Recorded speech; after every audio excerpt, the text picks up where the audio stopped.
Dear students, I have explained about the expansion of solids, liquids and gases. Okay, three activities. We did three activities which proves the expansion of solids, liquids and gases. Okay, so by this we can understand that matter expands on heating. Matter expands on heating. So on this basis only the thermometers are made. Okay. So in this many thermometric substances, thermometric means whatever the substance used in the thermometer is called as a thermometric substance. Okay. So many are made experiments. Okay. Many substances are taken as experiment, but all are failed. Finally, two things are selected. Two substances are selected. They are mercury and alcohol. Mercury and alcohol. Okay. So these two substances are well and good which can be used in the thermometers. Okay. So why they are selected? Based on their properties. Now let's see what are the properties of mercury and what are the properties of alcohol. Okay. So mercury has 5 properties. First property is expansion is uniform. Expansion is uniform. Uniform expansion. Means suppose this is a thin capillary tube. For 1 degree rise in temperature outside in the air. Suppose for 1 degree it is rising up from here to here. Mercury is increasing or expanding from here to here. Okay. Let it be 1 mm of length. So next, if 2 degrees increased, again 2 mm will increase. 3 degrees, 3 mm. 4 degrees, 4 mm. Means uniform expansion is same. It's not like that for 1 degree up to here increased, for 2nd degree up to here increased, for 3rd degree up to here increased. Not like that. Okay. If it is increasing 1 mm for length in increase in 1 degree of temperature, next 2nd degree also 1 mm of length only expands. Okay. Expansion is uniform. Okay. So like that uniform expansion is there so that we can divide easily and study easily. And second property is opaque and shining. It is opaque. See, we can see opaque things properly. Is it not? Opaque. Okay. Opaque and shining also. Means we can see even in the dim light or even in the dark. Okay. Which can we see clearly? Opaque things we can see clearly because all the light reflects from the opaque bodies and reach our eyes. Is it not? So, it is opaque and shining which makes us clear to see. Okay. And note down the temperature. And it does not stick to the wall sides of the tube. This is thin capillary tube. If mercury does not stick to the walls. If it is stick to the wall, we can't see clearly. Suppose somewhere here sticked, it got down, it contracted. But even though as it is sticked here, we think that maybe this is the level. This is the level. Is it not? So it is very confusing up to where it is expanded. We can't see clearly. But mercury neatly expands and neatly contracts. Not even a point of mercury will stick to the glass tube. Okay. And it is very good conductor of heat. Fourth one is good conductor of heat. Obviously, it should be good conductor. Immediately, it will respond to the change in temperature. Okay. And easily available in pure state also. One more asset is there, that is available in pure state. Means almost all the metals are in the form of oxides or mixed with some other metals or mixed with impurities. So extraction system will be there and pure extracting the pure metal also some different methods are there. Suppose if you take petroleum, it is crude oil. So many more than 100 items are 100 things are substances are there in the petroleum. So to extract petrol from petroleum, fractional distillation is done. A method called fractional distillation. While the process is going on, we get more than 100 byproducts. So in them kerosene, diesel, okay, paraffin, some other many are there, grease. Okay, like that all are the byproducts of petroleum. When we are extracting even natural gas also a product of petroleum only. Okay, the method is called fractional distillation. Fractional distillation. So it is very what we say, troublesome process, lengthy process. Okay, but mercury is available in pure state, no. Okay, process is necessary to take the pure mercury. Already it is available in the pure state. Okay, so that is one asset of mercury. So and next properties of alcohol. Properties of alcohol.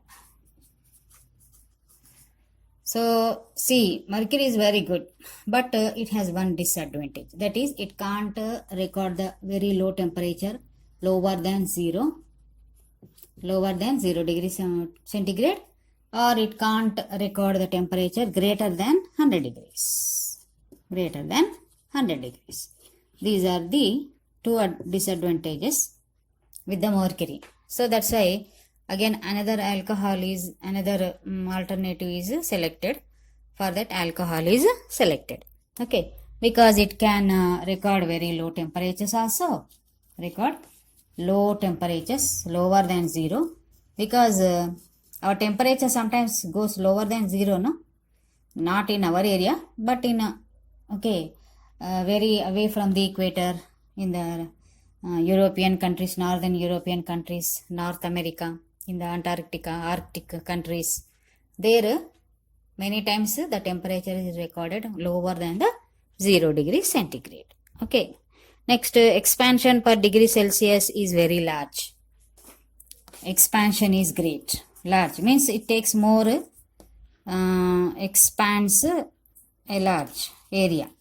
Large area means if you compare mercury and alcohol. Suppose 1 degree rise, if mercury is increasing 1 mm of length, it may increase up to maybe 3 mm of length from here to here. 3 mm alcohol. Okay, means of same increase in temperature, 1 degree increase in the temperature. If in the air 1 degree is increased, suppose 20 degrees, it increased to 21 degrees of centigrade. Temperature increase 21 degrees, 20 to 21 degrees. Okay, so immediately mercury expand and show no increase in the temperature. So if mercury expand and takes 1 mm, occupies 1 mm of place, same to the same increase in temperature, alcohol may take 3 mm of space. Means more space, more clearly we can see now. That is the advantage. Okay, it takes a large area, and it can be colored brightly and easily visible. It can be colored brightly. Whatever the colors we can put in this, red color, green color or blue color, colored easily, and we can observe also very easily. So these are the 3 advantages of, or 3 properties of alcohol. Okay, it can record low temperatures. Okay, and it expands larger area, and it can be colored easily. And what about the greater than 100 degrees? I think for that another thermometer, another type of thermometer is used. Okay, which will be used in the chemical factories, because in the air it never goes beyond 50 or 55. Okay, maximum 50 or 55, is it not? So to record the temperatures in the air, maximum 50 or 55 is okay, enough. But in the factories, companies, suppose iron is there, it needs 1500, more than 1500 degrees centigrade to melt. More than 1500 degrees centigrade. 1500 degrees centigrade to 1800 degrees centigrade. This much of temperature is necessary. This much heat is necessary to melt the iron. Okay, melting temperature, melting point. Boiling points are there, melting points are there, freezing points are there. Okay, like that. Understand? So now how to use a thermometer? To use a thermometer,